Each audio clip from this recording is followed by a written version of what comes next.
আৰু আজি মই বনাবলৈ লৈছোঁ ছাগলী মাংস। এয়া কুকাৰটো বইল কৰিবলৈ ভৰাই লৈছোঁ। এইফালে আলু আৰু এইফালে অমিতা।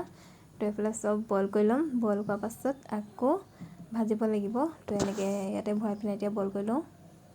আৰু এইফালে আছে পিঁয়াজ, এনেকৈ কাটি লৈছোঁ এটা ডাঙৰ, আৰু এইফালে আদা ৰচুন পিচি থৈছোঁ, আৰু লগতে এইফালে অমিতাবোৰ আছে। তো এনেকৈ চব কাটি মেলি থৈ দিছোঁ। আৰু এইফালে মই জুইশালতে কেৰাহী এটা পাতি লৈছোঁ, তাতে তেল দি দিছোঁ। তেল গৰম হ'বলৈ এনেকৈ জুইশালতে বনাম। ধুনীয়াকৈ কেৰাহী পাতি লৈছোঁ। এতিয়া ইয়াত তেলখিনি গৰম হোৱাৰ পাছত মই ইয়াত পিঁয়াজ দি দিছোঁ। পিঁয়াজৰ লগতে মই আদা ৰচুনো দি দিম। তো চব মিক্স কৰি পিনে একেলগতে ভাজি ল'ম। ভাজি লৈ অকণমান গল্ডেন কালাৰ হোৱাৰ পাছতে বইল কৰা মাংসখিনি মই দি দিম।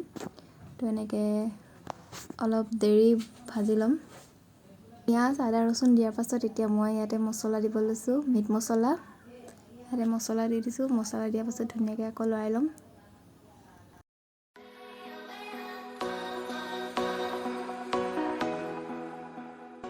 ইয়াতে কেইটামান মই ইলাচি খুন্দি লৈছিলোঁ, ইলাচিকেইটাও দি দিম।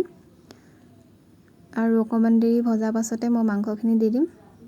আৰু এতিয়া ইয়াতে বইল কৰা মাংসখিনি দি দিছোঁ। মাংসখিনি দিয়াৰ পাছত এতিয়া চাৰিওফালে মিক্স কৰি দিম, যাতে চাৰিওফালে তেলখিনি লাগে। আৰু এতিয়া মাংসখিনি দিয়াৰ পাছত হালধি দি দিছোঁ। হালধিৰ লগতে নিমখো দি দিম। নিমখ দিয়াৰ পাছত অকণমান দেৰি ভাজি ল'ম। ভজাৰ পাছতে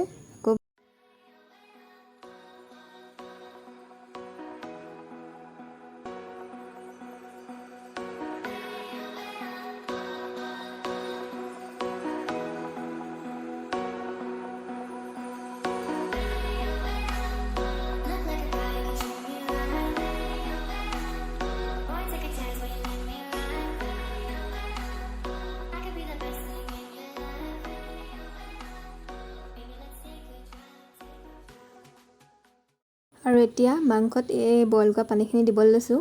আৰু মাংসখিনি যিহেতু অলপ অলপ সিজিছে, সেইটো কাৰণে এতিয়া পানীখিনি দি দিওঁ। পানীখিনি দিয়াৰ পাছত ধুনীয়াকৈ উতলিবলৈ দিম।